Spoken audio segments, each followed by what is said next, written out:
Welcome to Podcrashed, the podcast that can be a bit of a train wreck, mainly thanks to me. Almost every week we have a different guest. And we talk to them about all sorts of things like life, Liberty, and the pursuit of all things random. Hope you enjoy the show. Bye. Bye. Shut up, and sit down.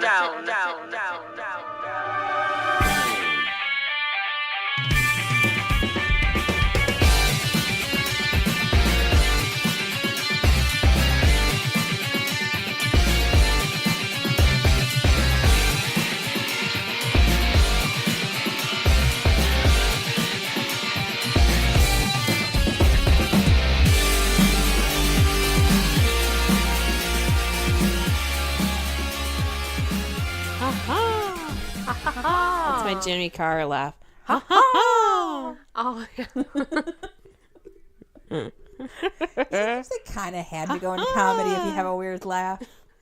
You're like, you're like, yeah, he can't do anything or he's not a comedian. No. He can't be a lawyer with a laugh like that. They had a commercial a couple Like years. Eddie Murphy. Yeah. They had a commercial a couple years back for like Hallmark or whatever, and it was a group of people. I think it was a group of all women, and they were like passing around a card, and everyone was laughing at the card, and it was like it would pause and give a name to all the different types of laughs. There was like the goose. It was like or whatever. Like I can't do it, but you know what I mean. It was like each yeah. So they had like the different types of the snake. It was the laugh. Yeah. Different names. Reminds me of the song from Mary Poppins. Spoonful of sugar? No, when the uncle is laughing and he's up on the ceiling floating around. I've seen Mary Bert is making fun of all the Poppins types of numerous laughs. times, but I once met a man with a wooden leg. What was the name of his other leg? Yeah. Yeah. I've seen this movie several times, but there's whole parts of it that I don't remember at all. What? In fact, the when I saw, did you ever see the Mr. Banks movie? Yeah.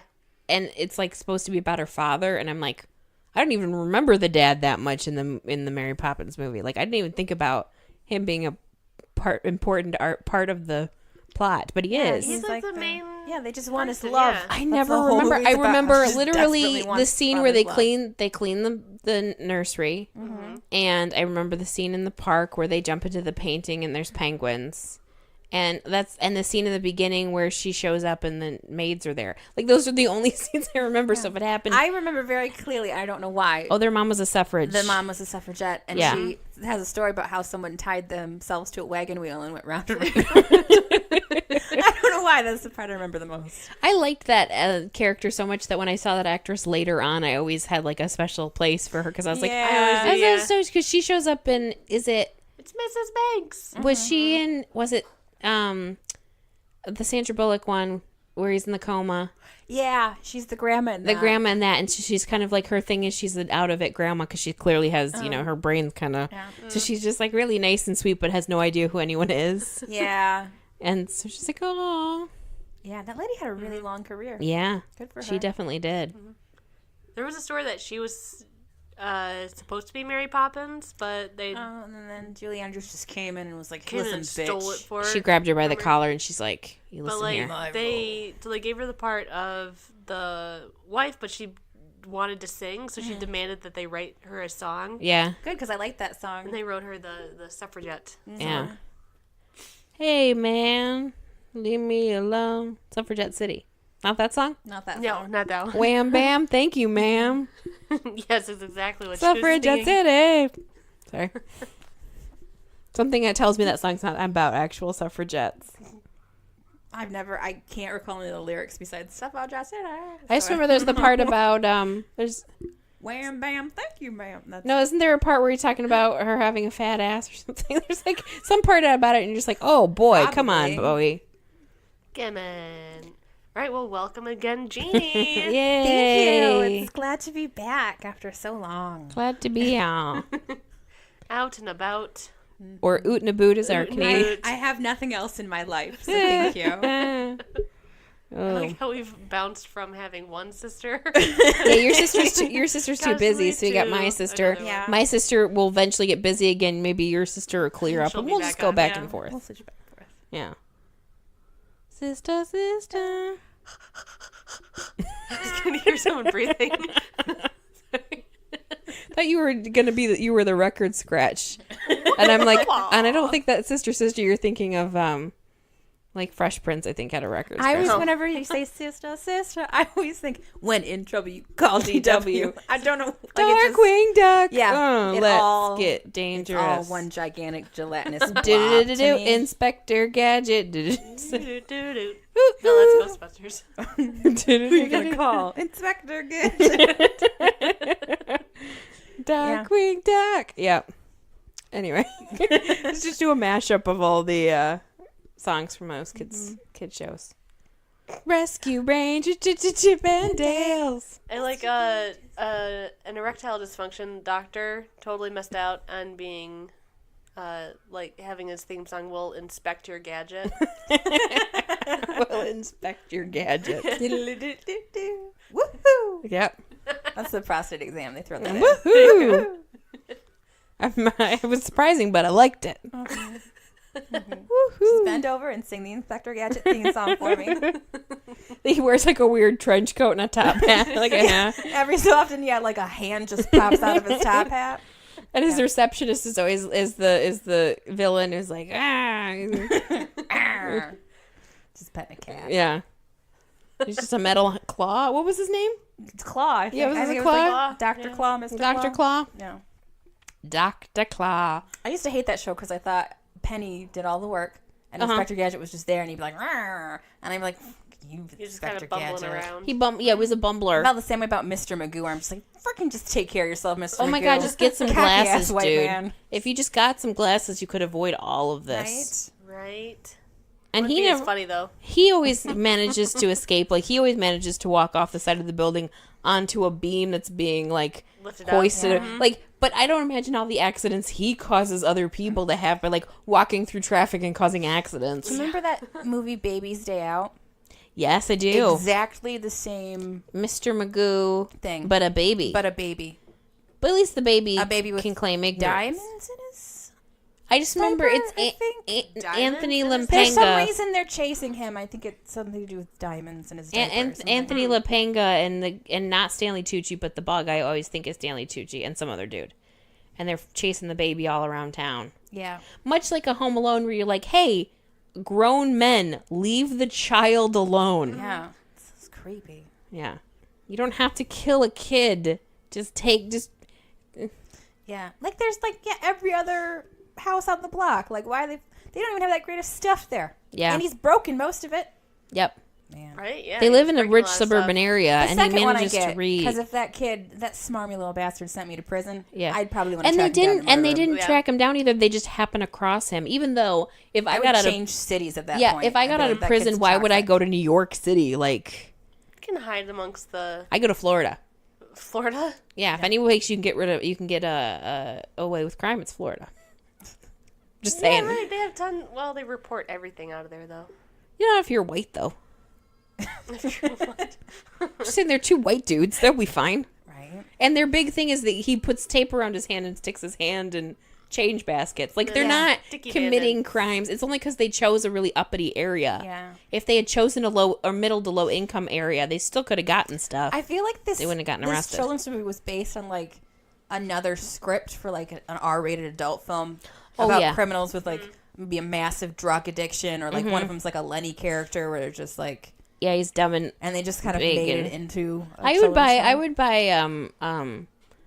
feel the Daniel same way Stern about as that. the Lenny character. About that Blank Check movie. I feel that started out much darker. That, much like a lot of movies from that time period, Oh, had a yeah. really weird like romantic thing between the 10-year-old kid and the adult woman. Yeah. Kind of like a big thing where you're where, like, after she realizes he's a kid, she's like, Oh, they did that thing come like- and find me in 7 years. And you're like, oh, stop.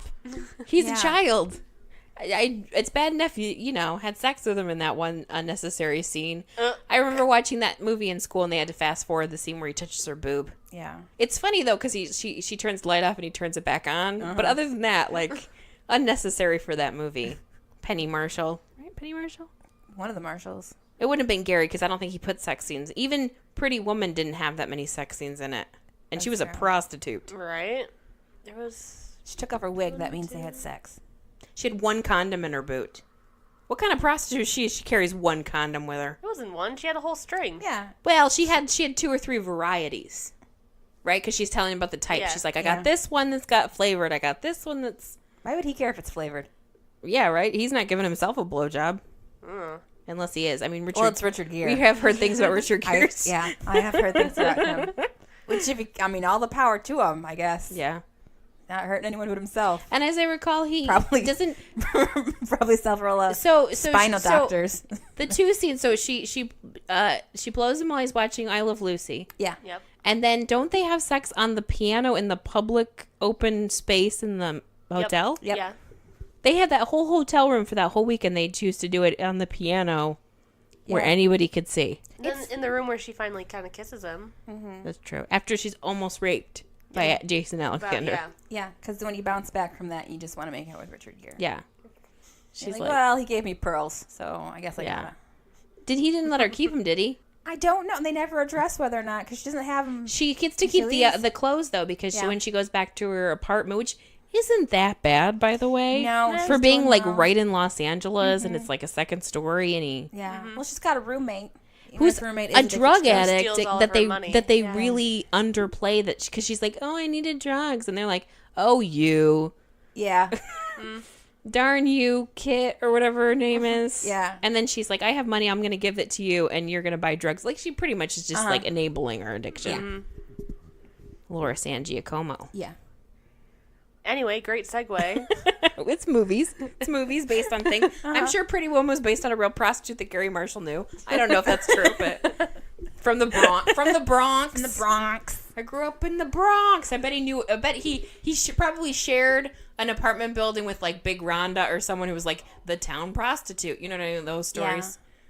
Yeah. Probably very, dear to him. You think he has tiny ears, too? I've never checked, because he talks very loudly as well. We were discussing earlier how Annie's tiny ears cause her to talk so loud. I have no apologies. I'm not saying it's not your fault. You were just born with smaller ears Then than the why average do you keep person. hassling me about it if it's something I can do? Because you need to know your faults and work on them. Uh-huh. I'm helping. It's my time to change you. I'm going to change you. That's what Oprah says. Yes. Anyway, topic of the day is true stories that were made into movies or movies based on true stories. Okay. So I thought it would Weird be true stories. Yes, I thought it would be interesting if we found stories that filter the inspiration of the stories filtered into movies. That doesn't necessarily mean this event happened and they made a movie about it, but like rather like stories or myths or things that have existed that have then caused inspiration from numerous, incarnations, movies, television shows, possibly when they do that thing where they're like inspired by true events, which means, okay, they heard one idea and then completely made up the rest. But they try to put it off as like, oh no, this is a real story. No, the Texas Chainsaw Massacre did not happen. It was inspired by the fact that there was a creepy guy in the middle of nowhere who made skin into things. Like that's the extent of it. Yeah. So that was the idea. Okay. Okay. Who wants to go first?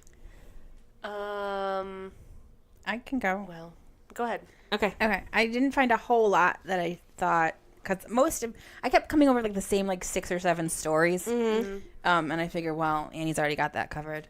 But my favorite one, which I'm going to start off with, is the Blob. I did see this when I saw it when I was doing research. Yes. Technically, the Blob is based on a true story. Okay, go ahead. So somewhere in the middle of America, I didn't write like where or down. Do you want to briefly tell you what the Blob movie's about first? Okay. The Blob is about, I think it's like a space rock or something. Something comes from space. There's like goo in it. Then it eats people and takes over town, gets bigger and bigger, and just absorbs everything. I think it's a metaphor for communism, but again, I don't know. It was in the 1950s. The Red Scare. Yeah. Was the Blob red? But the It's original, like a purpley color. I think it's like purpley. I think I was in black and white first, so Oh. Yeah, and the movie Gray. was famous for having Steve McQueen was in it, and he's supposed to be a 17-year-old kid, and he's Yeah. clearly like 40. yeah, he's super old. But he's wearing like a Letterman's jacket. and he's like, hey. Yeah, he's the Fonz. But there was a police report, middle of America somewhere, that a police officer came across like a large goo foam thing just in the middle of a field. And it was huge. It was like the size of like a Volvo, just gigantic foam thing. And he was like, what the hell is this? I'm not going to touch it. He called his partner. The partner came in and was like, yeah, I'm not touching it either. They called like 3 more cops just because like... Just to come look at it. Yeah, it was pre-body cam, and they're like, no one's going to believe this. This is weird. And they're all staring at this thing, and eventually it like dissolved, essentially. So it didn't like eat anybody. Oh. But they never figured out what it was. They thought it might have something to do with like, government testing or something. But that's where the original Blob story came from. It was just goo in a field. Really? Goo in a field. I'm glad they changed the name to the Blob and not Goo in a Field. Yeah, I would goo in a field. Goo in a field. Goo in a field. Yeah. That was my favorite one, though. All right. The Blob. And then most of the other ones are horror movies that I found. A lot of horror movies were quote unquote based on true events. Yeah. Particularly all the Exorcist and Exorcism movies. Oh, Yeah. yep. They're all based on true events. Forgot you're here.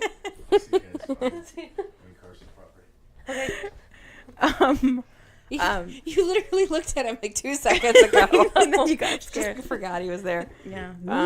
It's because we're talking about exorcisms. Yeah. So Don't the tap me on the shoulder. original Exorcist story is based on a book, which was based on a case. William Bladley? Yeah, they called him Robbie in the original because it was a Washington Post article in 1949. Yeah, it was based on the boy. Yeah, and they called him Robbie to protect his identity. But it basically, he was like this 14-year-old kid. He lived with his grandma, and he was playing with Ouija boards with his aunt, who was kind of nuts. And then, like 3 days later, his grandma died. And this would have been the early 60s? This would early 40s. Early 40s. Okay. Yes, so very early. And then he Ouija started. boards were still cool. Yeah, and then he started exhibiting the behaviors, like he would swear, and he was having not seizures, but he was having like fits, I guess they called them. Okay. Which I don't know if that was just Whatever that meant. yeah. Fits. Yeah. So all this went by, seizures. and his aunt was like convinced that he was possessed by demons. So they had the Catholic Church come in, they get an exorcist, then they sent him to a mental institution where he died, committed suicide a couple years later. Yeah. Yeah. course. So happy story.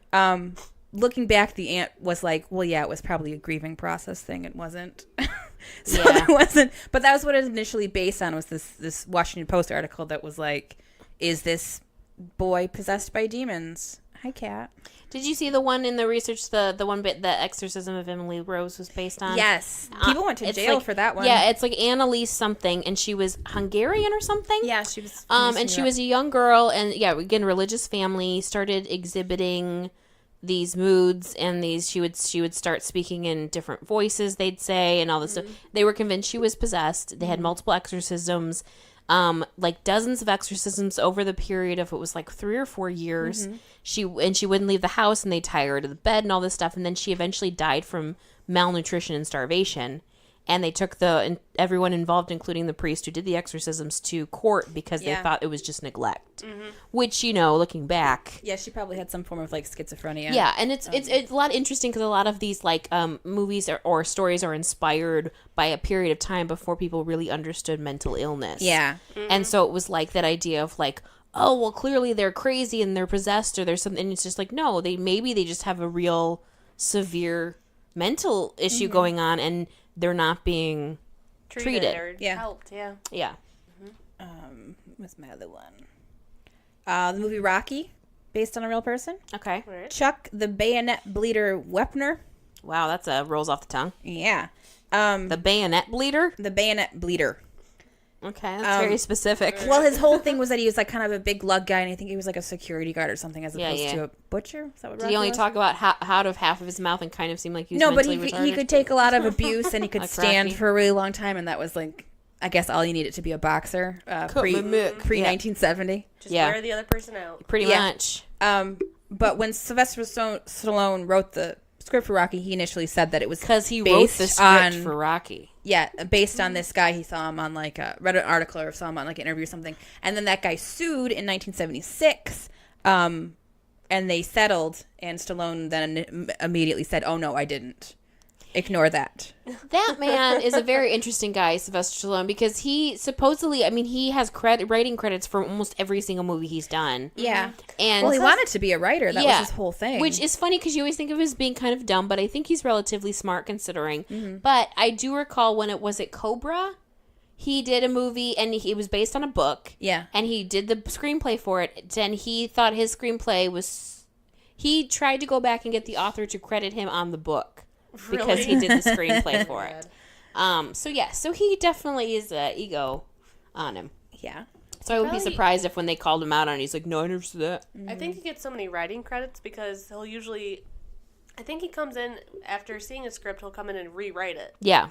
To fit more him. Because Which, I mean, if you know your style. He was supposed to get the part that Eddie Murphy plays in Beverly Hills Cop. Yeah. But he was going to rewrite the entire script. And it wouldn't have been funny. And make it like an Italian dude. Yeah. And it's going to be like up the budget with a bunch of explosions. I can't picture him doing the whole banana in the tailpipe bit. It wouldn't have been as funny. It'd be more action-y. Yeah. Though he was very good in Oscar, so if you like a comedy, he's not terrible. Yeah. Yeah. But it's mostly everyone else is kind of funny around him, and Yeah, he's just kind of the big he just kind of looks up and goes, "What did I do to deserve that?" You know, one of those things. Yeah. Ma, he looks into says something to a dead family member. No, what are you doing to me? Yeah. In the recent years, there's been a lot of the Warrens, the Conjuring, Annabelle, those Yes. people. Amityville Horror, that's also them. Now, do they have something in like our contract where they have to? Because it's always them. It's never like based on them. It's them. Yeah, it's all based on like various books that they've written. Yeah. Or interviews that they've given. Most of the people that they've helped have later gone to say, "Oh no, we were paid to lie," or "We didn't tell the full truth." Yeah. Or most of their stuff has been debunked.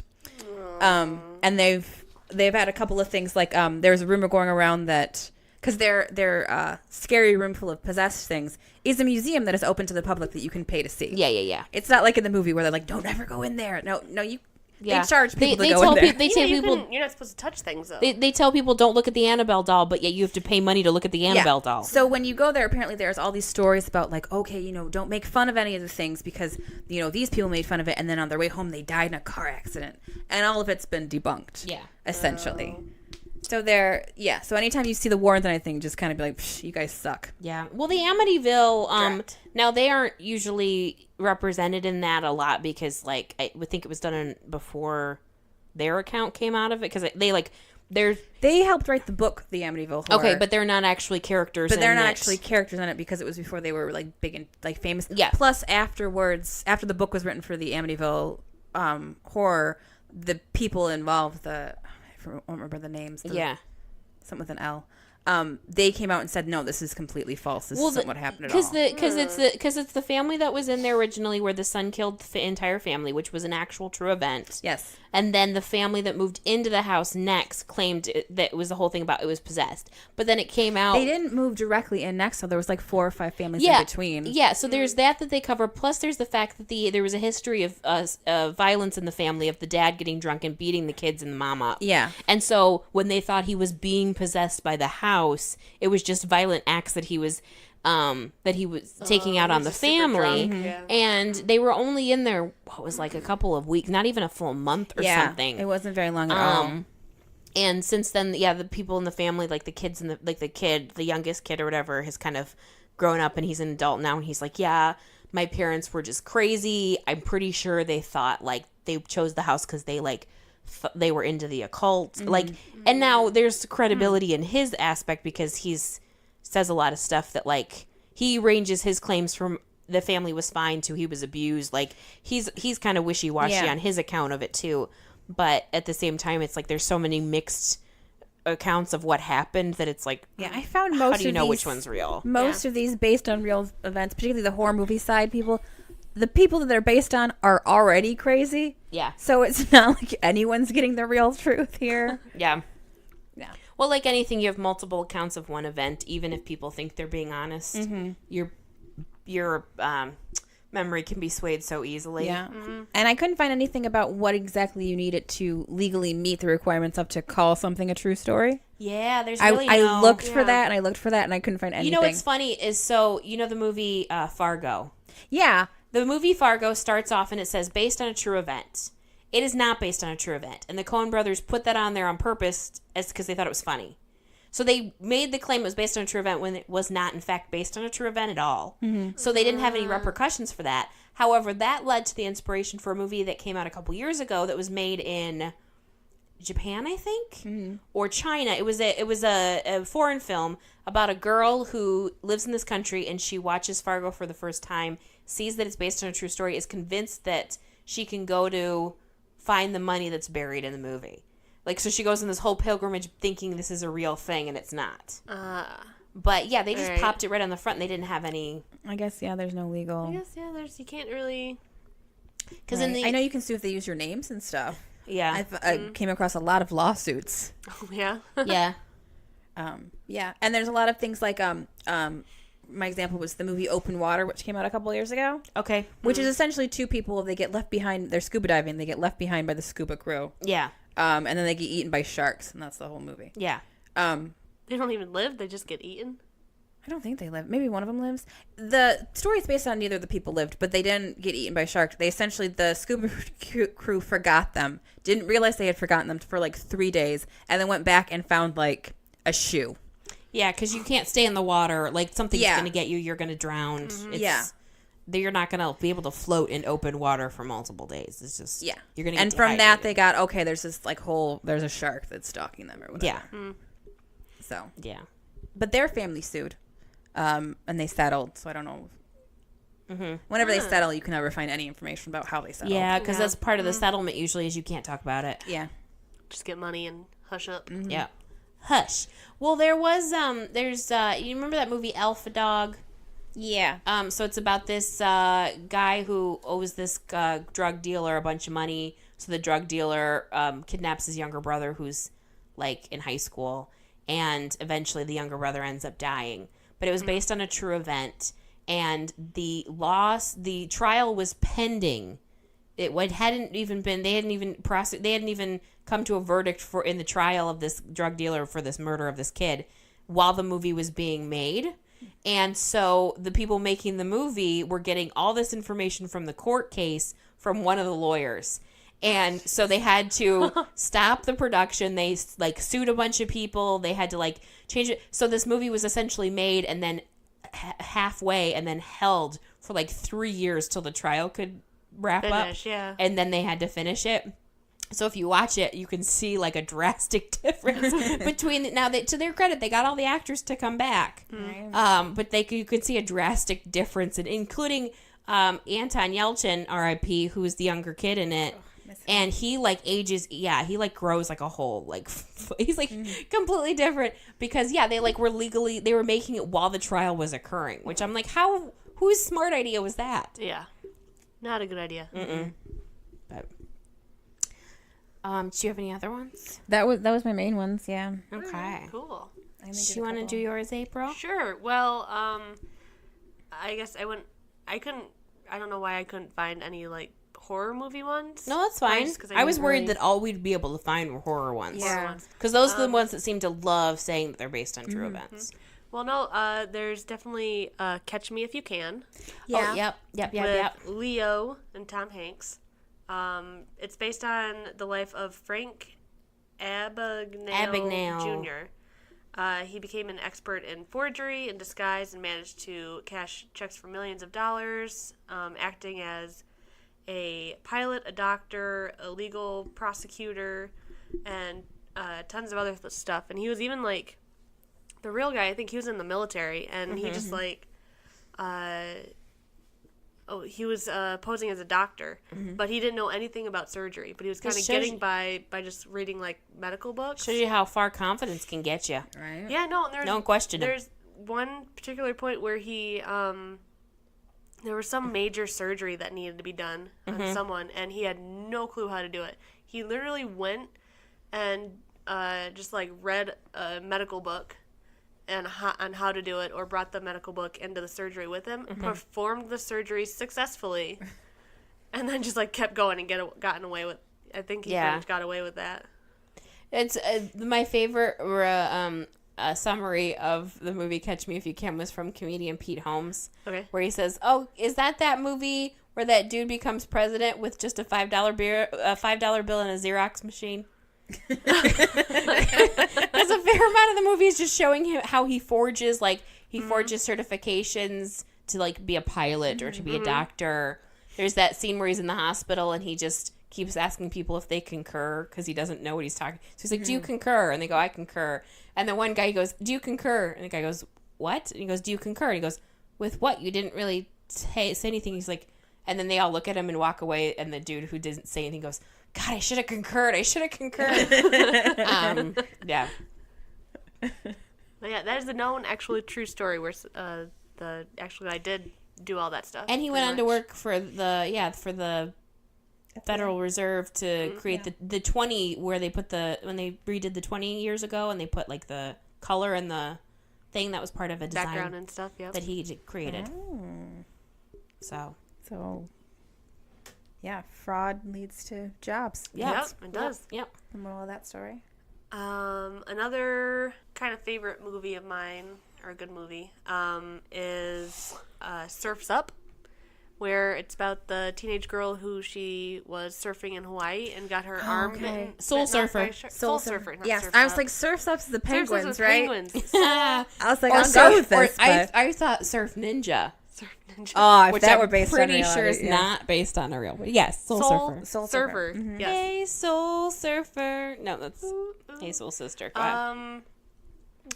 But yeah, that's also a very true story. And actually, the actual girl who got her arm bitten off is in the movie, where she's from a distance. She's surfing. She's doing a lot of her own surfing for her character. Cool. Yep. I don't know if I'd want to go back in the ocean after losing my arm to a shark. That's that surfer mentality, man. No. Yes. Yep. It's like those people who get. It's like those people who get in plane crashes and then go back and fly planes, and you're like, why? It's the odds. You've already gotten the That's plane true. crash, so it's not going to It's happen. like if I was on the right? Titanic when it sank, I would never get on a boat again. Sorry. Yeah. They made Based on a true story. Based on a true story. There you go. They made a version, like a Titanic movie, like 6 months after the Titanic sank, starring someone who survived the Titanic. They Yeah. didn't they Oh my do the gosh. Unsinkable Molly Brown, and Molly Brown was in it, didn't they? Maybe not This the is a musical different one. movie. Yeah, Unsinkable Molly Brown is a musical. Yeah. This is Saved from the Titanic. It had Dorothy Gibson, an actual survivor of the Titanic. Yeah. Wow. My fun fact is the first true story on film is 1899, Major Wilson's Last Stand. About Probably the about final engagement of the Shanghai Patrol and the death of Major Alan Wilson and his men in Rhodesia in 1893.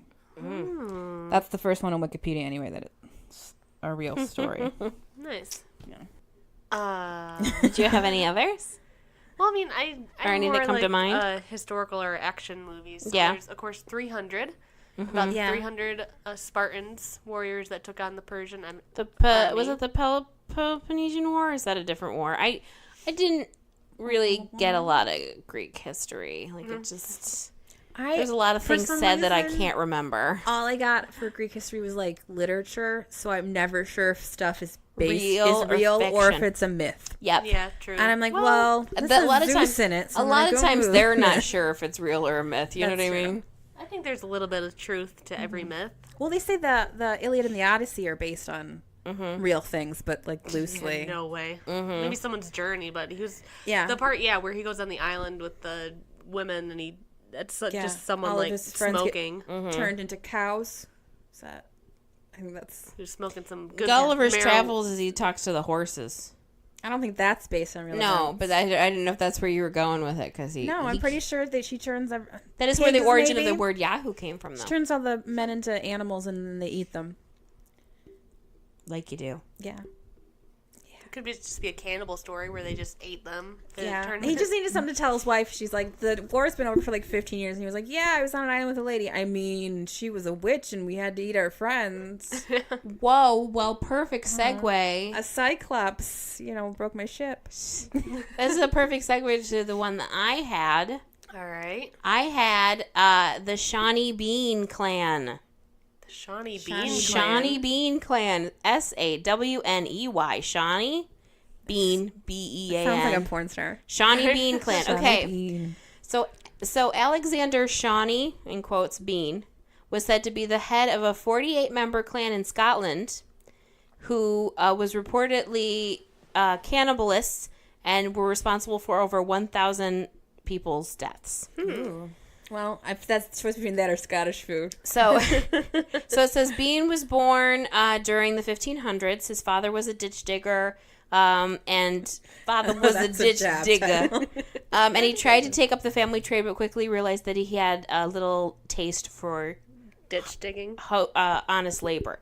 So at the time, it was like, oh, well, he just can't he was just trying to find a way to be lazy. To not have to dig ditches for the next 60 years. So I have to ask you to pause. Were you about to say honest? Honest work? Yeah. Honest work. Honest day's work. Honest work. Honest. He left home, found a woman who also shared his interest of not wanting to do any work. And the couple ended up on the coast of Scotland, where they lived undiscovered for some 25 years in a cave that was 200 yards deep, and during high tide, the entrance was blocked by the water. So they lived in this cave, which you couldn't really see from where you were at, right? Mm. So the couple eventually produced 8 sons. Wow. Yeah. 6 daughters, and through incest had 18 grandsons and 14 granddaughters, because they all lived in this cave. Various grandchildren, they were all through incest. So lacking the inclination for regular labor, they thrived by laying carefully ambushed traps at night, where they would rob and murder individuals or small groups that would be wrecked on the coast, or that would come by the coast. And their bodies were brought back to the cave and cannibalized. They didn't want to get caught, so they did this very rarely as to not create suspicion, but that meant when that happened, they were so hungry that they would essentially just rip them apart. Mm-hmm. Yeah. Wow. Leftovers were pickled, and discarded body parts were sometimes found washed up on nearby beaches. We're talking about 1500 Scotland, so I don't know if they asked a lot of questions. Holy shit. Well, at that time, they also believed in werewolves and stuff like that. Yeah. So. But it does say that the body parts and dismemberments did not go unnoticed by local villagers for very long. Mm-hmm. Now, people didn't really know them because they lived in a cave and they weren't really social. So people didn't know necessarily that these murders were happening nearby. Mm-hmm. They just knew something was up. And because of where the location of the cave is, they didn't really know. They knew there was a cave, but they didn't honestly ever think that there was a whole group of people living in there. Yeah. Mm-hmm. It wasn't something that crossed their mind. So after significant notice in the disappearance was finally taken, several people organized search parties. They looked around, but they didn't find anything. And the clan, even though they were these inbred cannibals, were smart enough to just lie low and not do it very much, so they weren't caught for a very long time. Finally, though, it did make its way to, let's see, who was it? It was, okay. So finally, it was made its way through King James the 6th of Scotland, who later became King James I of England. Why does she always answer a phone call? Because it's family members. Keep going. Or don't. Every single time we do a podcast, she gets a phone call. Sorry. It's Elizabeth, so blame her. What? You're welcome to stop it. Stop what? Sorry. John got a nosebleed and he's walking over here. How are those two things related? Instead of going on the bus. Okay. Oh, they're out of school. I was like, why yeah, they let you leave school for a nosebleed? Damn. Man. I guess, yeah. Anywho. Sorry. Keep going. So finally, their existence was noticed because one night they ambushed a married couple riding past the cave, and they killed the woman instantly and started eating her body right there. The husband, who was skilled in combat, tried to fight them off, and it caused a lot of a ruckus. So a bunch of people nearby heard it, finally saw these people cannibalizing someone, and they ran away, the Bean family. So they finally were like, oh my God, we know these people exist. So they finally got the attention of King James the 6th of Scotland, who heard of the atrocities and decided he wanted to lead a manhunt of team of 400 men to go find them. 400 men just to find them. 400 men and several bloodhounds. It said they soon found the Beans' previously overlooked cave, and when they went down the cave, it was scattered with human remains. It says the clan was captured alive and taken in chains to a jail in Edinburgh, where they were then transferred to Glasgow, and they were promptly executed without a trial. And now this is the part where it gets, if it isn't already, it said well, I can't say it now because he's here. It's not a pleasant thing, so. About their trial? Yeah. The punishment for their trial. Was it end of Braveheart-esque? Yeah. Okay. I haven't seen Braveheart. You don't need to. Anyway, they were all caught and killed, essentially. Now, here's the thing about this. So this story has been credited as the inspiration behind several horror movies. Specifically, The Hills Have Eyes is a big one. Okay. Wes Craven talked very openly about how he read this story in a book and thought, like, that he created this idea. There's a movie called Deadline from the 70s that it was based on. They did a movie in 2005 called The True Story of Shawney Bean. Hillside Cannibals, numerous B movies, Lord of Darkness, that kind of stuff. However, in addition to these numerous specific movies that credit it, there has been much debate over whether these people actually existed. Okay. Now, one is because the account of when they existed varies from anywhere from 1500s to the 1800s, so they can't really tell a specific time period. Yeah. Plus, they can't find any sort of record of all this mass amount of disappearing in this. They can't find any record of it, so they're not sure when it could have happened. They also think that it could have been a propaganda created by the English to paint the Scottish people in a negative light. Like because savages and stuff. yes, because England and Scotland have notoriously never gotten along, and especially at a period where English did a lot of horrible things to people to get their way, and Scotland was a big opponent of them. So it was also debated whether they made it up to make them seem like horrible, savage cannibals. So. Now, do they ever cannibalize each other? It didn't say that they did. It said that they seemed to be like they were a very tight-knit family. Okay. I mean, I don't know. Imagine if you read like a whole book on them, maybe you'll get more insight. There is one account of the story stating that one of the family's granddaughters decided she wanted to leave the family, and they let her. And she lived in a nearby neighborhood, like village. But when they found out that she was in fact related to them after they were all caught, supposedly she was taken and hung from a tree. But again, they're not sure if it's a real aspect of the story or not. So, but it's like anytime you can think of any sort of horror movie where it's about a group of like savages, like Texas Chainsaw Massacre is another inspiration. That one, obviously, people always credit Ed Gein with that one. But that idea of like a group of family cannibals or like a crazy group of family committing a crime like against people, that's where they bring the inspiration from. Yeah. I always just assume it's anyone from Australia, because I've read several accounts of crazy cannibals from Australia. Yeah, well, the Wolf Creek movies were based on a specific guy based on a real guy who hung out in the outback and killed backpackers who came through. Yeah. So. Yeah. So that was the one I had. Crazy Cannibals. Crazy animals. Mm-hmm. Fun times.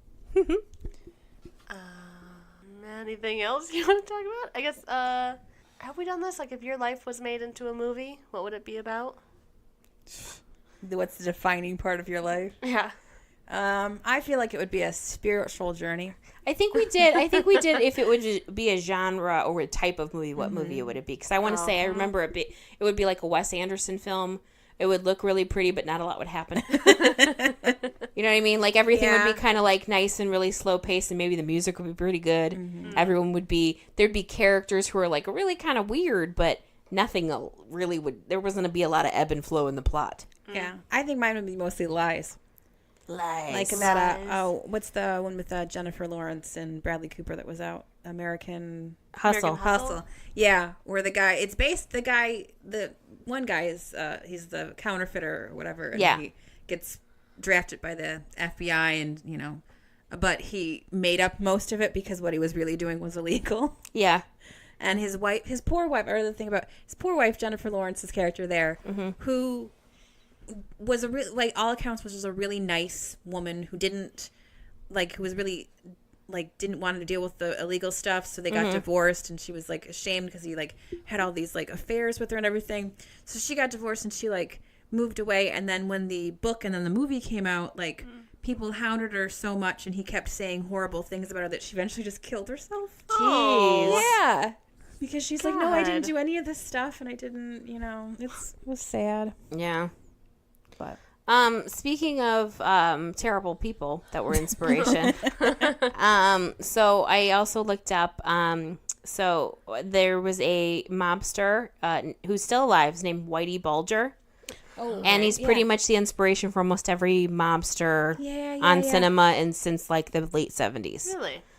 So James Joseph Whitey, that was his nickname, Bulger Jr., was an Irish-American former organized crime boss of the Winter Hill Gang in Boston, Massachusetts.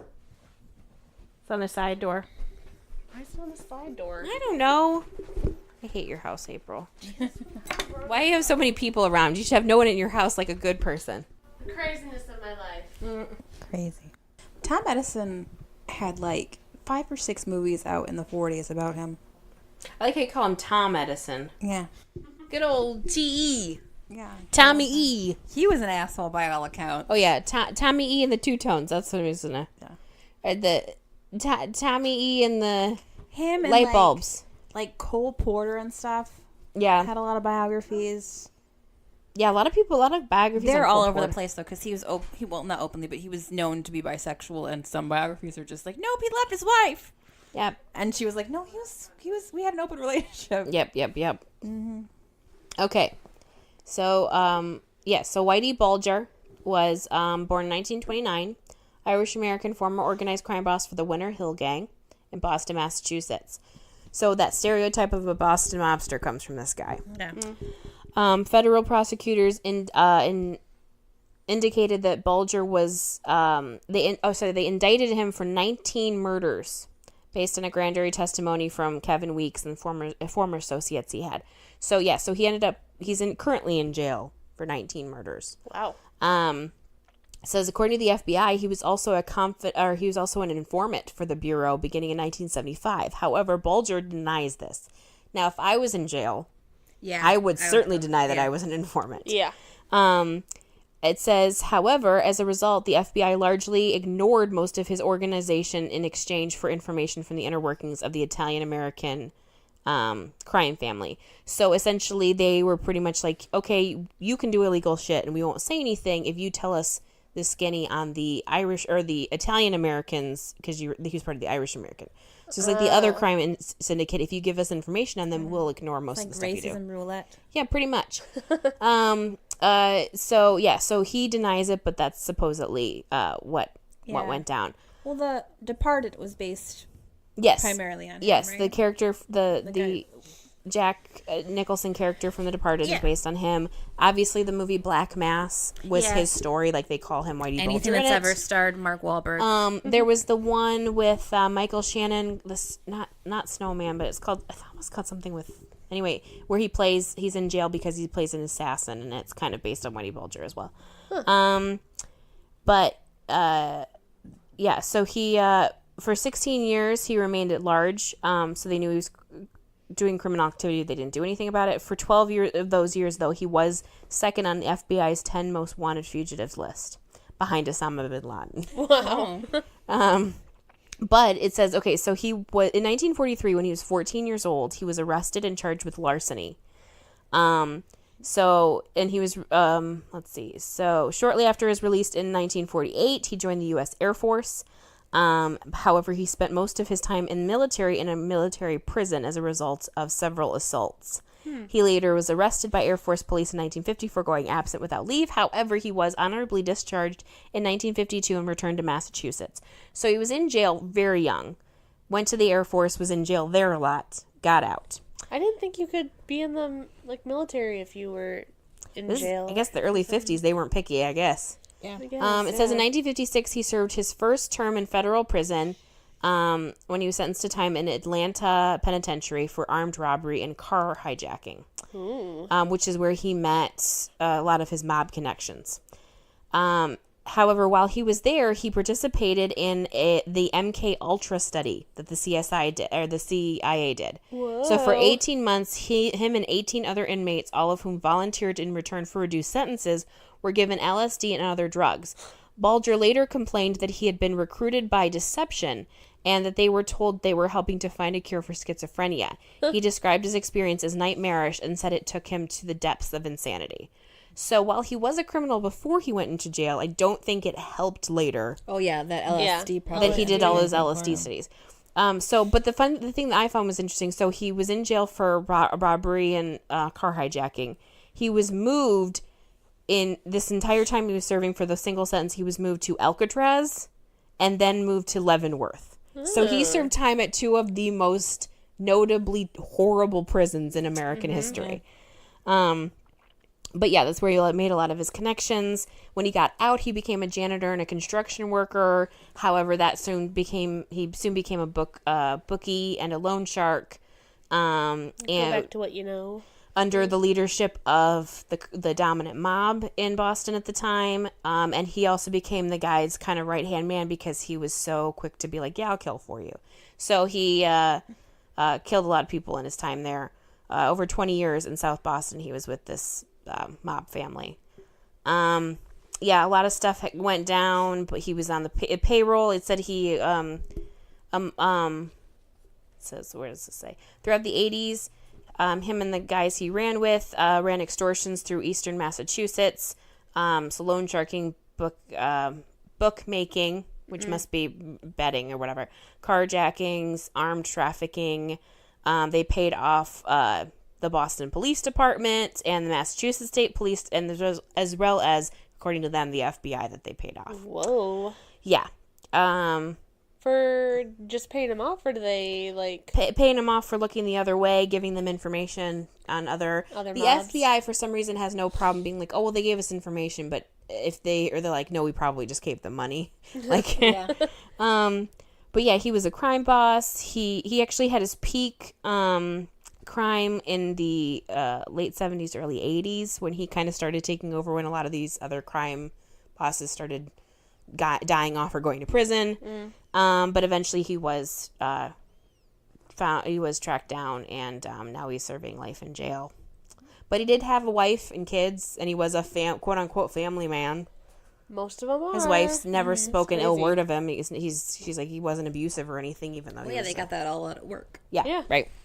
But yeah, he is the basis of almost every single mob character from the 70s on, because of all the stereotypical crime mob boss things that he did. Murderers too, like mass murderers and stuff. They recently caught the Golden Gate Killer, right? Yep. Yeah. He was killing people, but turns out he has a family, he has a wife, grandkids now. You know? Yep. That's one of the things that BTK was another one where he worked for the local church. He was a Boy Scout leader.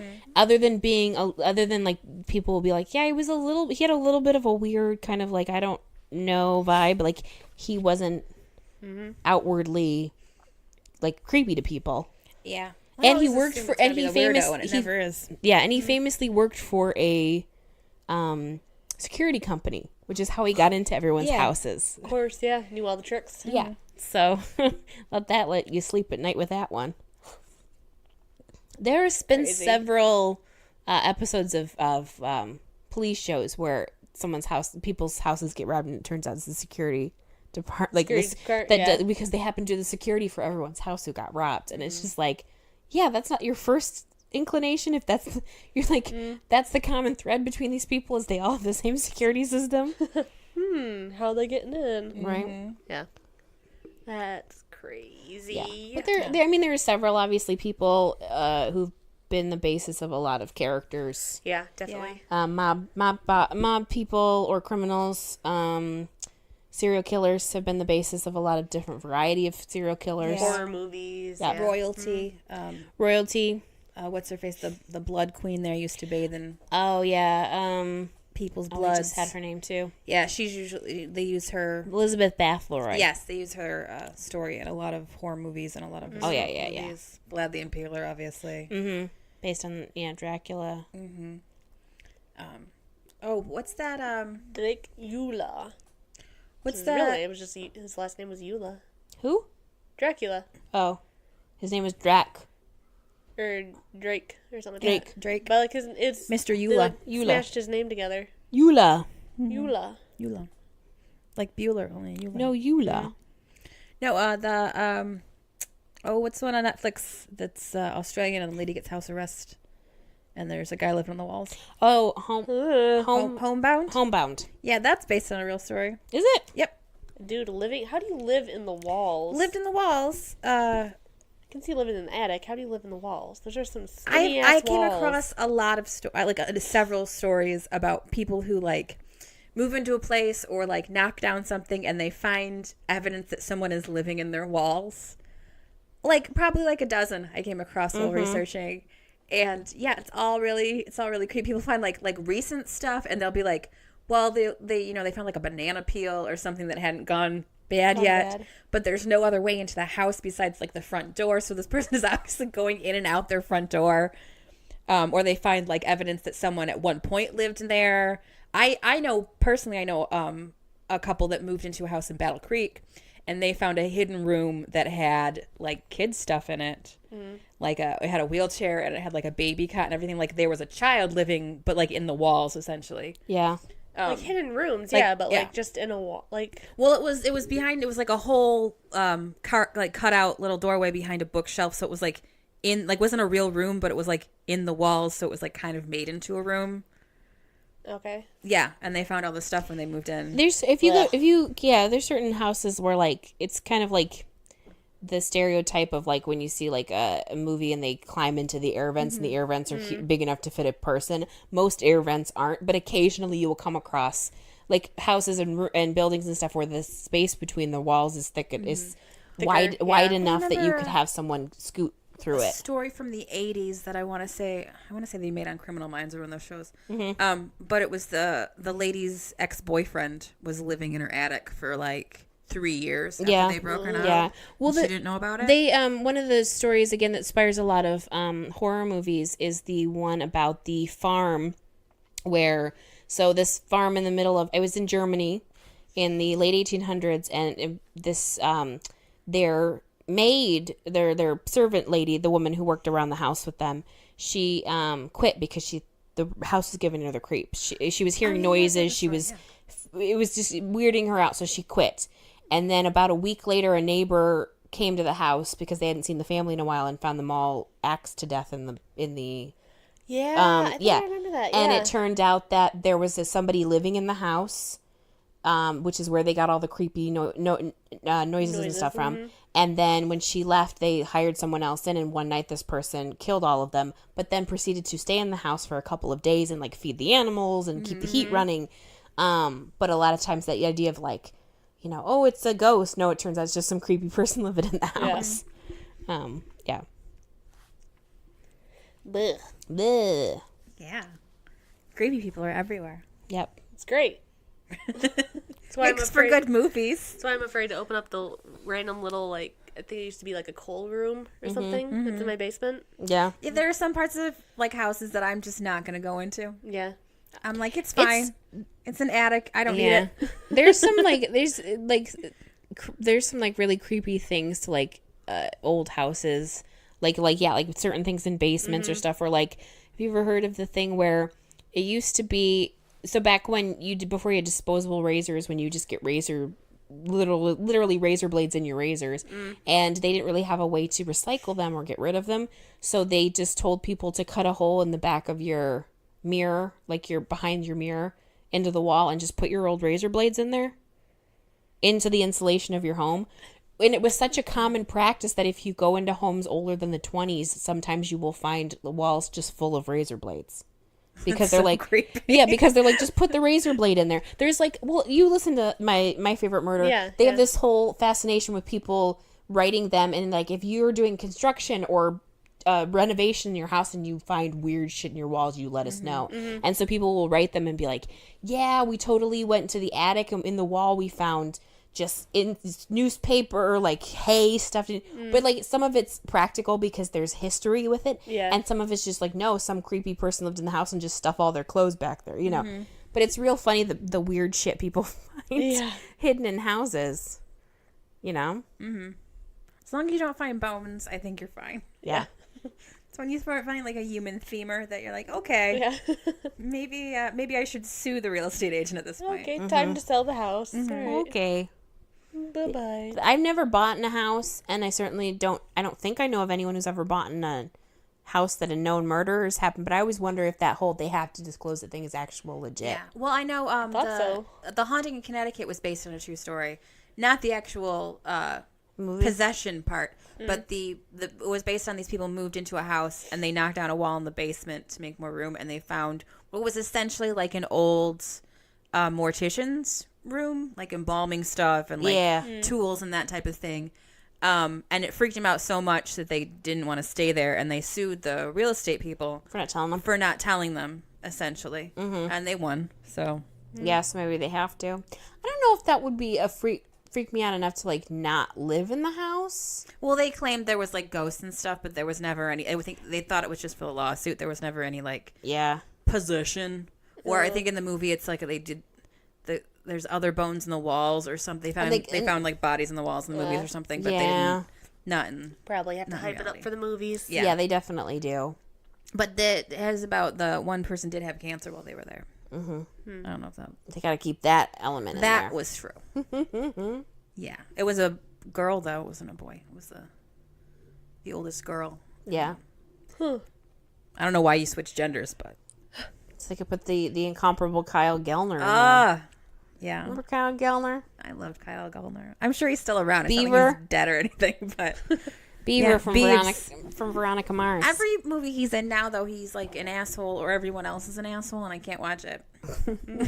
He just makes those movies. He's never just like a nice dude doing nice things. I'm afraid that's what most movies. It's just Yeah. assholes being assholes.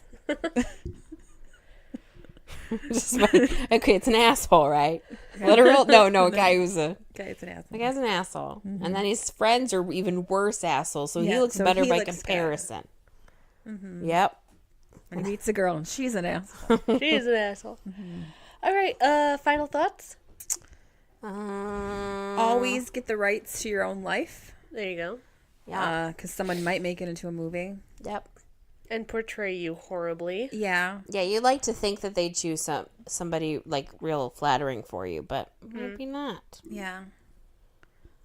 Maybe you'll get Sylvester Stallone to play you in a movie. And who would want that? It'll be action-packed and amazing. But you won't be able to understand a single word of dialogue because of the way he talks. Through only one side of his mouth. That poor guy. Like someone who's had a stroke. It's one of his muscles was damaged at birth You from can the tell, forceps. I don't know why I know that. You can tell because his brother looks a lot like him, but is a lot more coherent. Yeah. Yeah, it's just it's. Then what's I thought it was like all part of her stroke. I didn't know he's been like that forever. No, apparently when he was born, the doctors like had to use forceps or whatever, and it tore one of the muscles in his jaw, and he can't use it. And that's the reason he's addicted to steroids now. Well, I don't know if they're correlation, but that could be an entirely separate thing. I blame his entire family is the reason his face looks like that. Because if you've ever seen his mother, Yeah. who, by the way, I can't remember the word for it, but she reads butts.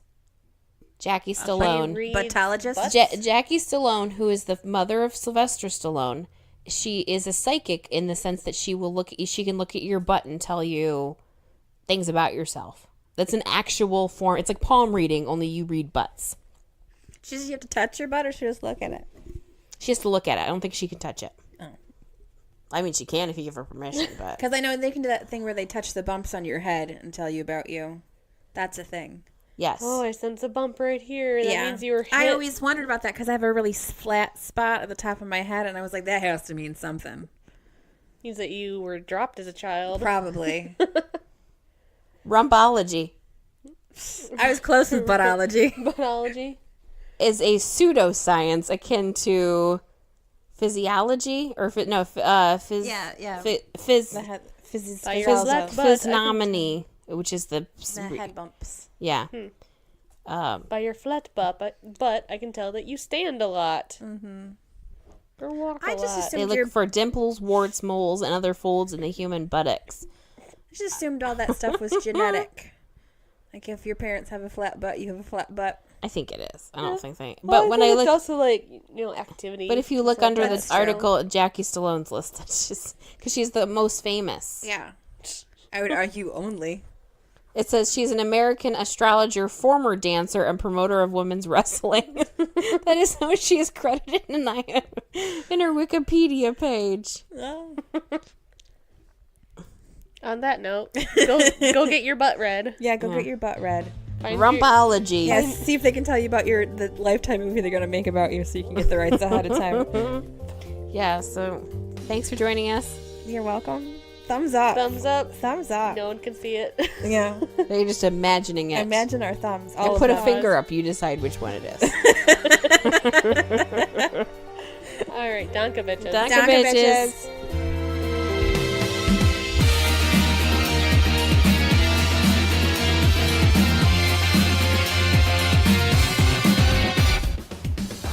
Thanks for listening to Podcrashed. Follow us on Facebook, Instagram, and Twitter at Podcrashed Podcast. You can also check out our website at www.podcrashed.wordpress.com. Email us at podcrashed@gmail.com. We promise to answer your questions. Theme song is by Creo. New episodes come out on Tuesdays. And as always, Donka bitches.